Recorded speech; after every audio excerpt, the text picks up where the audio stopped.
So welcome back to another rebuild here on NBA 2K24 Next Gen. In today's video, we are back with another episode of our throwback rebuild series, and today it's the 2016 Houston Rockets. This was the final season of the James Harden and Dwight Howard duo in Houston. It was a duo that never really fit together. I don't really think Dwight Howard was ever a very big fan of James Harden, and I don't really think James Harden was ever a very big fan of Dwight Howard. So this team ended up going 41-41 in real life. They were the 8th seed in the Western Conference, and then lost to the Golden State Warriors in round 1 in 5 games. So there's going to be a lot of work that has to be done with this Rockets team, but on paper, doing a James Harden rebuild definitely always sounds really fun. Of course, as always, let me know any other video ideas down below in the comment section. I've been loving the throwback rebuilds no matter kind of what era they've been from. I really do enjoy doing throwback rebuilds from 2014 to 2019. That's typically a really good sweet spot for me, just because I know the league a lot better then than I did back in the 90s and early 2000s. But if you want me to do one from then, just let me know down below in the comment section, of course, with anything else you guys got for me. Let's get into this one. Here at the start of the 2015-16 NBA season, we are obviously going to go ahead and have a quick conversation about this Rockets team. As I mentioned, they won only 41 games in real life, and I'm not really exactly sure what approach we're going to take with this rebuild because, obviously anytime you have a player as good as James Harden, you want to compete, but I also don't want to kind of give up all the assets moving forward. So, starting at the point guard position here, Patrick Beverley, who's only 26 at the time, obviously a hard-nosed defensive player, is never really going to give you a lot offensively, except for maybe, a rare occasion. But he is 26 years old at a 76 overall. Overall wise, I like the contract. I like the player. I think he could be a really valuable role piece for this team. At some point, though, I would like to upgrade the starting point guard position. James Harden, he's 26. This is 3 years, whatever it is, prior to his MVP season. But he's still an absolute stud. And the best thing about it is he is on a 3-year, $50 million contract, which is just absolutely fantastic for how good he is, and I'm very excited about that. I thought Andrew Gudulak was not a real person. I checked, he is, and I don't really have any plans for him. We have 38-year-old Jason Terry, geriatric Jason. Probably not in my 3-year plan, if you will. Small forward spot, Trevor Ariza, Corey Brewer, Sam Decker, and KJ McDaniels. A couple of these guys are certainly serviceable role players, but at, age 30, age 29, probably not going to be long-term starting options for me. Power forward spot, Michael Beasley. Don't necessarily hate the player. Again, he could just be a more impactful player off the bench. And right now, with the way things stand, he's probably starting. Terrence Jones is here. He's only 23. Never really, blossomed into too much in the NBA. So we'll see. Donatas Moniunas, again, probably butchering the pronunciation, but role player. It is what it is. A 29-year-old Josh Smith. And then we have a 21-year-old Montrezl Harrell, who, still playing in the NBA today and certainly at a 69 overall is not going to benefit this team too much.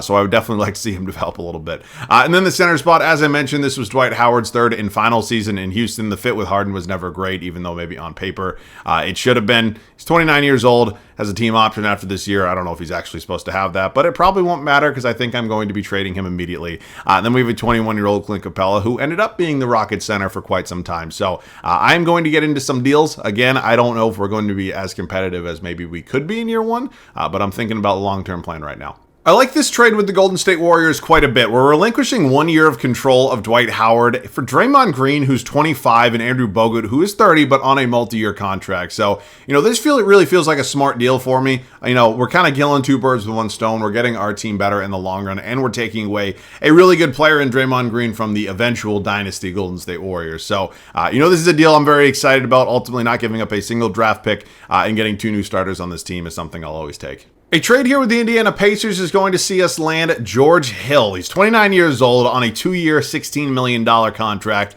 And we're giving up Michael Beasley and Terrence Jones to get this done. Beasley and Jones, again, both certainly could have been serviceable role pieces for this team. But as we look to upgrade the point guard position, and they are both on 1-year contracts, and we're getting a first-round draft pick, it really feels like we're kind of coming out of this a winner. So overall-wise, very happy about this second trade we just made. And then what could be our final deal before we kick off year one? It's going to be a trade with the Cleveland Cavaliers. It's going to see us land J.R. Smith. We're sending out Andrew Gudulak, Josh Smith, and KJ McDaniels. J.R. Smith is 30 and is only on a 1-year deal, but he is certainly an upgrade behind James Harden and is going to be a nice veteran piece off the bench for us. So I decided to kind of make some deals that would maybe benefit us now while not giving up a ton of assets, if that makes any sense, right? Moved off a lot of guys that were expiring contracts that maybe will help us get a little bit better year one. And the reason I did that is because I checked, and we actually don't own our first round pick this year. Not that I thought it was going to be, a top 5 pick or anything really bad, but it did play a little bit of a factor into my decision with the way I went about these deals. So that's the team right now. It's going to be Hill and Beverly, Harden and JR. It's going to be Ariza and Brewer. Again, all multi-year deals.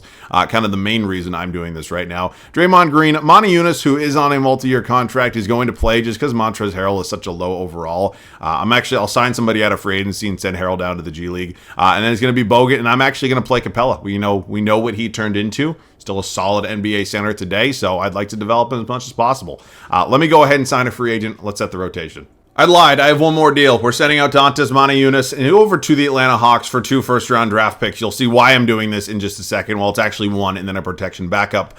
Davis Bertans was chilling in free agency. He's 23 years old, and he was already pretty much the same overall as Montezumas. So I signed him to a 3-year contract that is very cheap. Obviously a sharpshooter outside the arc, and I think that actually makes a lot more sense for us. So now I still probably have to sign one more guy so I can send Montrezl Harrell to free agency, to the G League, but it's not going to be anybody that's going to play. Ready to go for the start of year 1 in Houston. We ended up making a decent amount of moves with this team, maybe a few more than I initially anticipated, but I am really liking the way things are kind of coming together for us here in Houston. Here's how it's going to look. It is George Hill, James Harden, Trevor Ariza, Draymond Green, and Andrew Bogut in our starting lineup. Probably not a ton of surprises there. I think from a, talent perspective and from a kind of fit perspective, all 5 of these guys starting to make sense to me. Bench unit's actually not too bad. Patrick Beverly going to be my 6th man here. Again, we wanted to emphasize a lot of defense coming off the bench, and Beverly's obviously going to provide quite a bit of that as our backup point guard. J.R. Smith, who is an expiring contract, but is also a very nice veteran piece. Good sharpshooter to have as our 7th man. You got Corey Brewer in here. Backing up Trevor Ariza, Davis Bertans, and then Clint Capella, who is only playing 10 minutes a night, but again, kind of slow and steady to hopefully get up to a really solid contributor at some point. So that's the team. I'm very happy with the way we've gone about things so far. I think this team should be in the playoffs, whether it's, 8, 7, 6 seed, something like that. And I'll see you guys at the end of year 1. I just want to ask a question real quick before we get into the awards and the record and all that fun stuff. If those of you who actually, play this game and enjoyed this game for whatever reason, when you do like the throwback, the shared scenarios for, like we're doing right now, 2015, 16, whatever it may be, does your sim speed slow down like crazy? Because I just took like 7 minutes to sim a season, when it typically takes like 3. That was insane. No more complaining. 52-30 was the record. Very much happy with it. This was a 41-win team in real life, so obviously the moves we made contributing to more wins. LeBron James, your MVP. Very good numbers all across the board for the king himself. Joel Embiid, your rookie of the year. Would he technically, I know he obviously missed his first season. Yeah, I guess no, he would be. Dennis Schroeder, your 6th man of the year in Atlanta. Anthony Davis, your depoy. Brandon Knight, that's not that's not Brandon Knight, but that, you get it. Is your most improved player. Otis Newton. 75 wins? Sure. Okay. All right. Well, LeBron is good. Nobody's ever denied that, but 75 wins. Okay.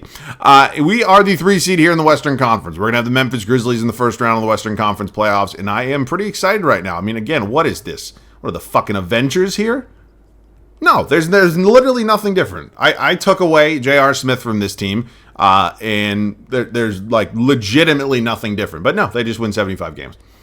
I think I kind of remember them being like OP as all hell when I did a rebuild with this file before, but not this good. James Harden was about 33 points a game, 4.5 rebounds, 3 assists. Very much was likely in the MVP conversation. George Hill, J.R. Smith, Bogut, Green, Beverly, Ariza, Bertans, Brewer, and then Capella. Rebounds per game was Andrew Bogut, and assists were led by Draymond Green. All right, as I mentioned, it is the Memphis Grizzlies with Mike Conley, Tony Allen, Matt Barnes, Randolph Gasol. This was such a fun era of basketball, man.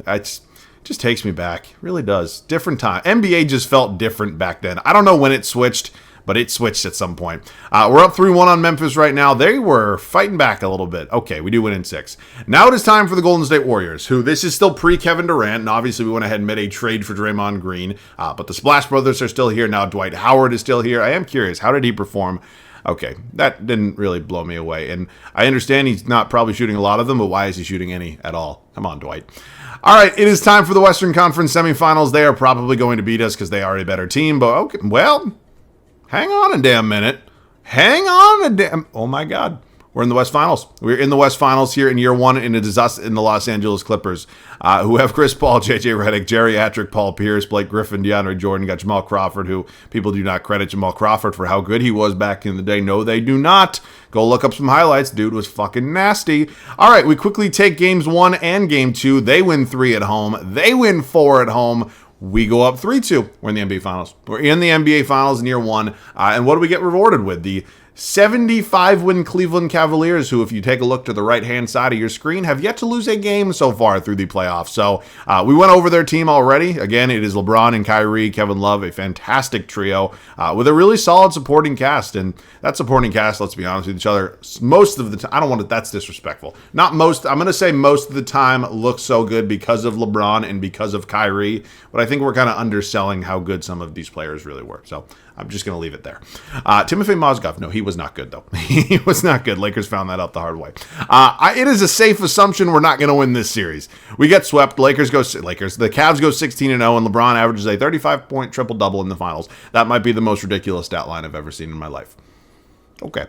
All right. Well, you know what? We're good enough to get through the West and get to the finals. We just got to somehow avoid the Cavaliers when we get there. So, all things considered, a very good start for us here in year one. And obviously, there is still some work to be done.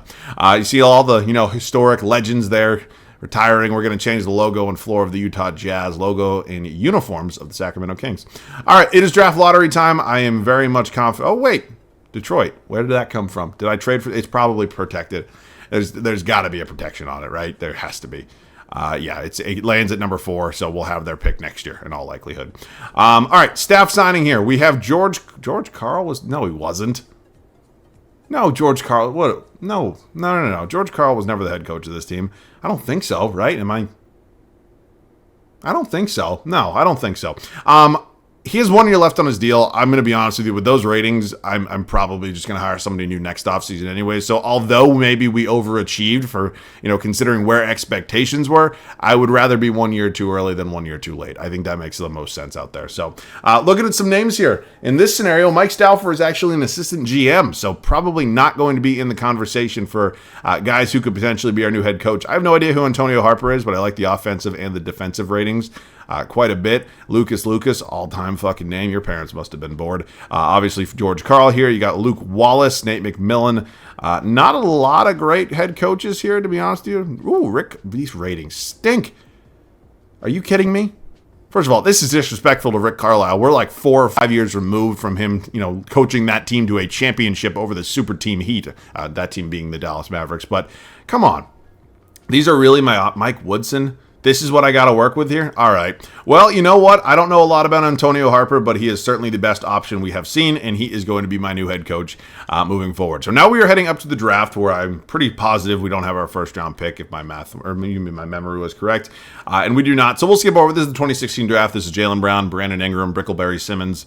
Nobody here. Well, not nobody here that's good. You get what I'm saying. Nobody that I could have traded for into the draft in the late teens, early 20s that would really benefit this team. Clint Capella will be brought back here. Jordan McRae can enter free agency. And then here with a pretty decent free agency class. Well, it's actually not that great.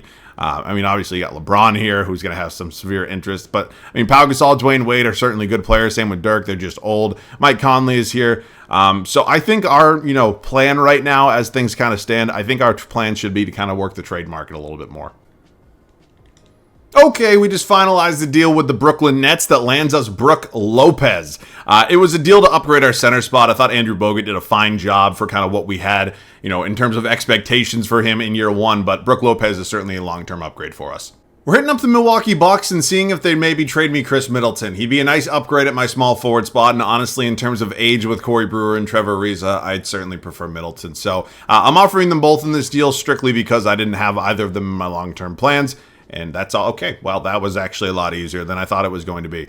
Middleton is listed as a shooting guard. You move him to small forward, goes up 1 overall, and it's nice to have an upgrade there. Funny enough, I will be honest with you guys, I tried to actually trade for Giannis, who's actually only an 82 overall right now. He was 4 stars in trade value. Unfortunately, it just wasn't happening. So we pivoted to a different Milwaukee Buck, and I'm still very happy about that, adding Chris Middleton.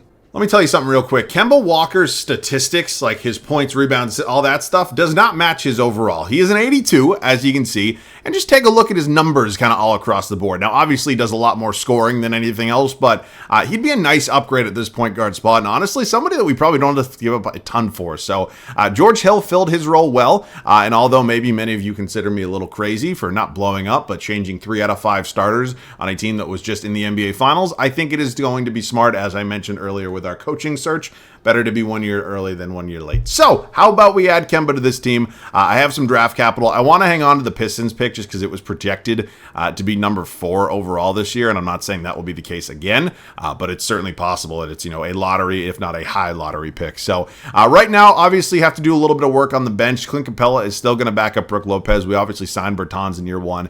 Certainly a solid backup option to Draymond. And then we got to find Middleton and Harden to back up, and then we're pretty much good. So I could just bring back J.R. Smith. Luol Deng sitting here in free agency. Terrence Ross is a 75 overall. He is restricted, but I take a little flyer here on T. Ross. Terrence Ross could fucking jump back in the day. All right, I'll take Terrence Ross. I'm not going to renounce the rights on JR, just maybe hoping he's still sitting here. He is not. All right, so we're going to have to pivot a little bit at this backup shooting guard spot. It's Jordan Crawford. I thought it was Jamal, and I'm like, damn, that would have been nice. All right, OJ Mayo, certainly not my first choice off the board, but, for your 1 year and all the likelihood, playing 10 minutes a night behind, probably the best shooting guard in the league, I can live with it. So a lot of changes to this team. Again, we're going to find out how many of these were really necessary, but I think, again, they're going to be a better team heading into year 2. After winning 52 games and being a 3 seed last season, we had a little bit of a run all the way to the NBA Finals, and then we got our teeth kicked in by the 75-win Cleveland Cavaliers. Ultimately, we were a really good team, and I certainly could have run it back, but we decided to make some significant changes to this team and some significant upgrades in those changes. It is Kemba Walker now paired up in a backcourt with James Harden. You got Chris Middleton, Draymond Green, and Brook Lopez. So it is definitely nice to see Kemba and Middleton's overalls going up. Little confused about Draymond, right? I mean, Draymond Green's never going to be a 25 point per game kind of guy, but he's only 26 years old right now, and all things considered, had a really solid season last year. So a little confused on that overall thing, but God bless 2K. Bench unit still a little bit, not so great. It's a decent enough bench with the way this team is constructed, but it's something we may focus on a decent amount next offseason. It's Patrick Beverley, Terrence Ross, Davis Bertans, Clint Capella, and then OJ Mayo, who, again, we knew he was going to be our 10th and final guy, even with that overall going down. So this is the team. I would say we are better than last year, at least on paper. I am hoping things click as well as they did last year, and I'd like to make another championship run. Well, LeBron is a Grizzly. Who saw that coming? Not me. At least we're not going to have to worry about the Cavs anymore. Very confused on all fronts right now. We won 58 games. It's a 6-game improvement from last season. I am still just kind of baffled by this image of LeBron in a Grizzlies jersey. Simmons is your Rookie of the Year. Al Horford now in Utah is your 6th Man of the Year. AD is your DPOY once again. Devin Booker, Most Improved. Otis... Let me get this straight. You lost the greatest player in the history of the sport, and you still win 64 games? I mean, it's a measly season compared to what you did last year at 75-7, but really, who is Otis Newman? And did you combine the powers of Greg Popovich and Phil Jackson and, Eric Spoelstra into one coach? I mean, good God, really? All right, we are the 1 seed. You can see right there. Let's take a full look at the standings. We were 4 games up on the Clippers for the 1 seed here in the Western Conference. And then, did they sign some... This is a 64-win team? This is Nicholas Batum. I understand Nicholas Batum was good back in the day, and he's still a solid role player now. But Nicholas fucking Batum replaces LeBron, and it's a 64-win team? Okay, I'd like whatever 2K is smoking. I need something to get me going right now. Good Lord. James Harden's points go down, but that's kind of obvious with the talent we added. Kemba Walker, Brook Lopez, Chris Middleton, Ross Bertans, Draymond Green. What's his overall? It's at an 82. Beverly, Capella, and then Mayo. Rebounds per game were led by Brook Lopez, and assists was Draymond. So it is the Sacramento Kings. Darren Collison. God, what happened to Darren Collison? They still have an 88 overall. DeMarcus Cousins here. He is pretty good all across the board. Probably wouldn't say this is peak Boogie, but he is certainly still a dominant center. We are quickly up 3-0 in this series. If they do win Game 4 on their home floor, we close them out in 5. Moving on to the Minnesota Timberwolves. Ricky Rubio, Zach LaVine, Wiggins, Dudley, got Karl Anthony Towns. I think sometimes people forget how long Karl Anthony Towns has been in the NBA. I mean, the man was the number 1 overall pick in 2015. It's great. I mean, he's coming up on 10 years. It's insane. All right, here goes nothing in the West semis. We are clearly a better team. We should very well beat them. Okay, hang on a damn. We're not doing this game. Are you fucking kidding me? Okay.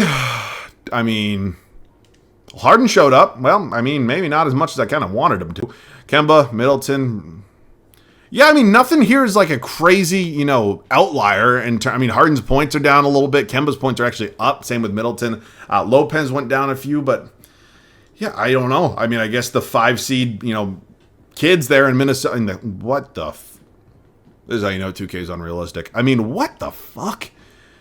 Okay, well, now we head into our final offseason, and we have some decisions to make. Do we want to run this group back, a completely different team from year one that went all the way to the finals, and then we just decided to basically do a whole bunch of nothing. All these logos and uniforms and all that fun stuff is just throwing the Nike logo on the jerseys, and this is the challenge. That's timeout system. Well, would that be the challenge? Challenge wasn't put in 20. Was it? No, it wasn't. Whatever. We'll keep it in. It's a good rule. All right, draft lottery time. I saw a Rockets logo. That is the Detroit pick. It is now unprotected, and it's projected at 11, and it stays at 11. So, it's not, top 4 like it would have been last year, but it's fine by me. I don't really want to fire Antonio Harper, and I probably will not if I'm being honest with you, but like Scott Brooks. Whoa, there are some good coaches here. Phil fucking Jackson is sitting here. Doc Rivers, who, obviously has his own thing kind of going on. Thibs is sitting here. Like, would it be insane to go out and at least attempt to get a Scott Brooks who has damn near perfect offensive and defensive ratings, and his basketball IQ is actually a 5 out of 5? Same with the Zen. You know what? I'm doing it. Maybe this isn't going to pay off, and if it doesn't, I am sorry. I will apologize in advance, and now I just lost all the fucking coaches I wanted to sign. This fucking game drives me crazy. All right, we're going to go ahead and just offer real quick Scott Brooks. We will give him a 4-year max contract.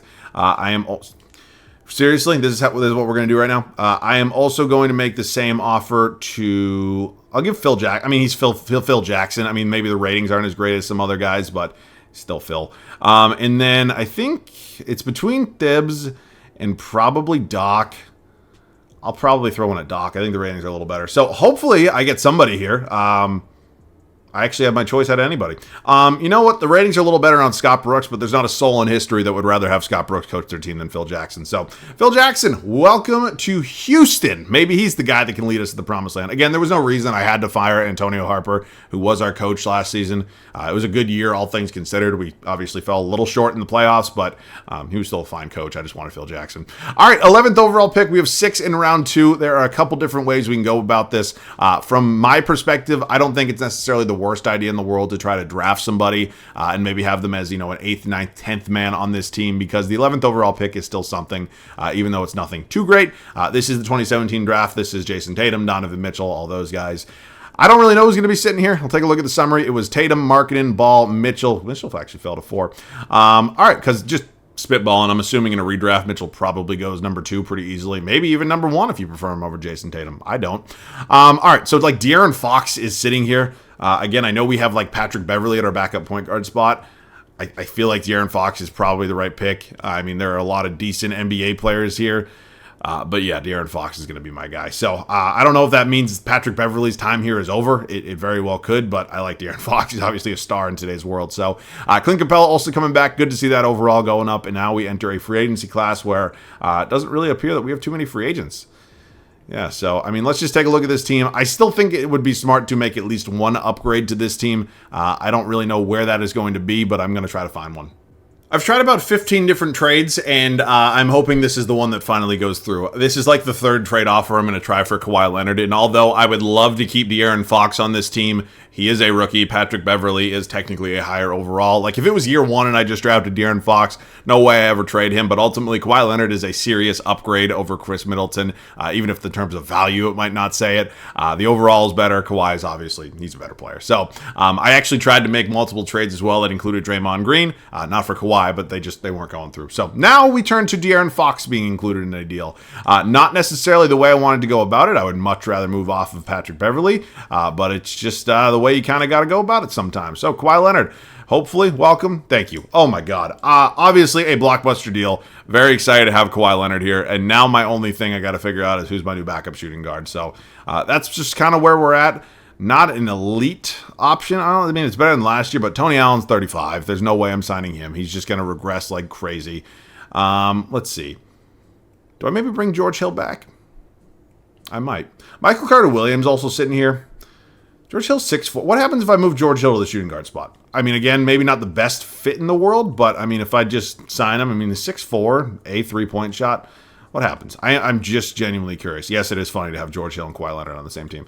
Overall, stayed the same. All right, you know what? George Hill will be my backup shooting guard heading into the final regular season. This is the team. I am very excited about it. I will see you guys in the rotation.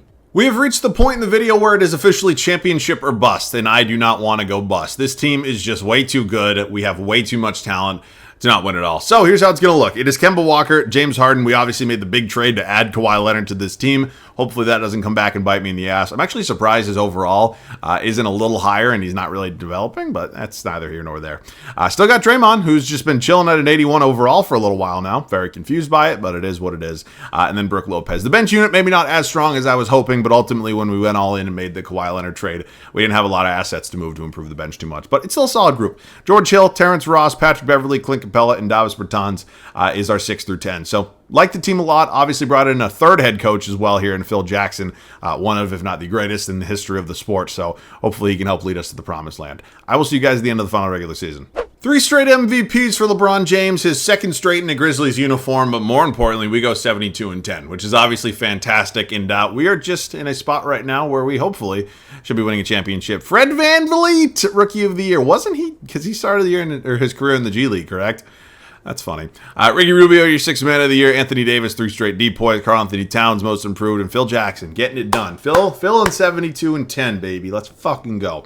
All right, it is time for the playoffs. We are the 1 seed. Surprise, surprise. Only 5 games up on the 67-win Timberwolves. I'm sure many of you remember this is the team that eliminated us last year. And the Cavs have yet to lose, or win less than 60 games. It's insane when you think about it, all things considered. Let's dive into the numbers. Points per game. James Harden, Kemba Walker, Kawhi Leonard, Lopez, Ross, Hill, Grant. I mean, I don't really give a shit. Let's just face the facts. As long as we're winning basketball games, doesn't matter. The Clippers won it all last year. This is a Clippers team that, won a championship. Chris Paul has a ring in this scenario.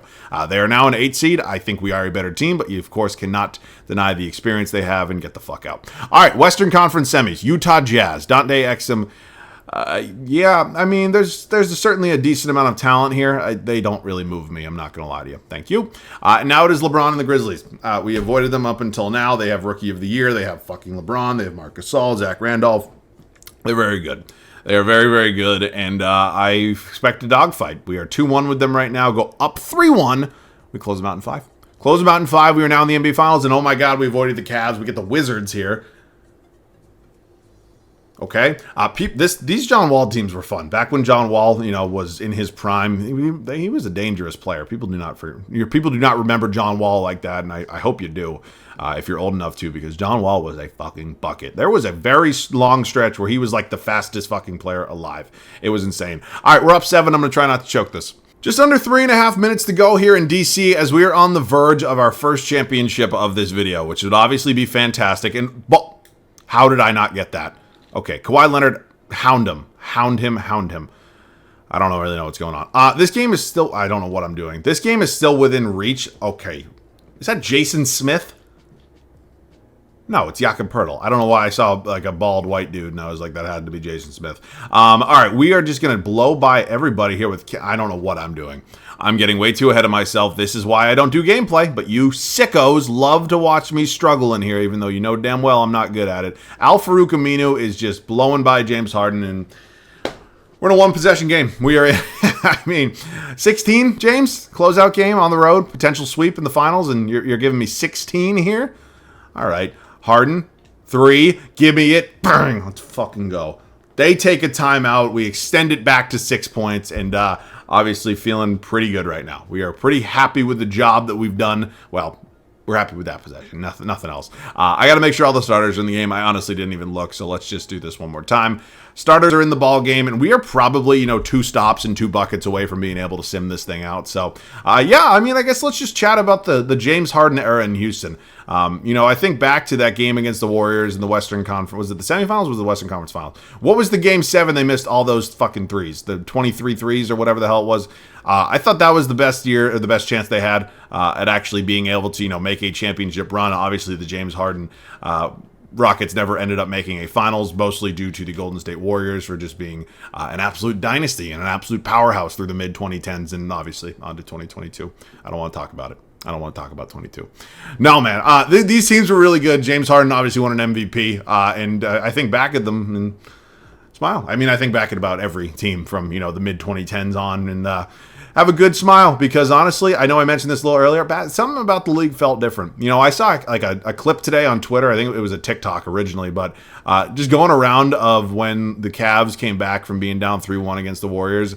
I don't know if it was the way it was edited, but I was nostalgic as shit. And honestly, the league just felt different. Again, I'm not trying to sound like, an old man here and just, okay, are you kidding me? I'm not trying to sound like an old man here that's just thinking about the good old days, but honestly, it's kind of what it feels like. And I'm not saying I don't still love basketball. Obviously, I do. My team's in the finals right now. I don't know if they're up 3-0 or it's 2-1. I'm recording this on Wednesday. I hope they're up 3-0. But yeah, it's just different era, different times. James Harden's a fucking bucket, and we are now up 9 with 140 to go. So this one's probably over. We end up sweeping the Washington Wizards here in year 3 and capturing our first and what the fuck? Okay. I mean, for what I expect out of Draymond, like from a numbers perspective, it's actually a really good series. Again, he affects the game in so many more ways than he does throwing the basketball. But yeah, I mean, was Harden just really bad for their other games or Kawhi? I mean, I don't really know. I'll take what I can get at this point. That's all I will say. So yeah, this was a fun rebuild. It's always good to go back in time and just kind of think about how differently things could go. Obviously, I don't think people really, if you love James Harden, you obviously wanted to see him win a ring. If you didn't give a shit about James Harden or you hated him, nobody was sad that, James Harden didn't or still hasn't won a championship. So, but James Harden in Houston was a very, very fun and a very, very good player. So I enjoyed this rebuild quite a bit. I hope you guys did as well. Let me know any other video ideas down below in the comment section. As always, thanks so much for watching. I love you guys. I'll catch you guys all in the next one.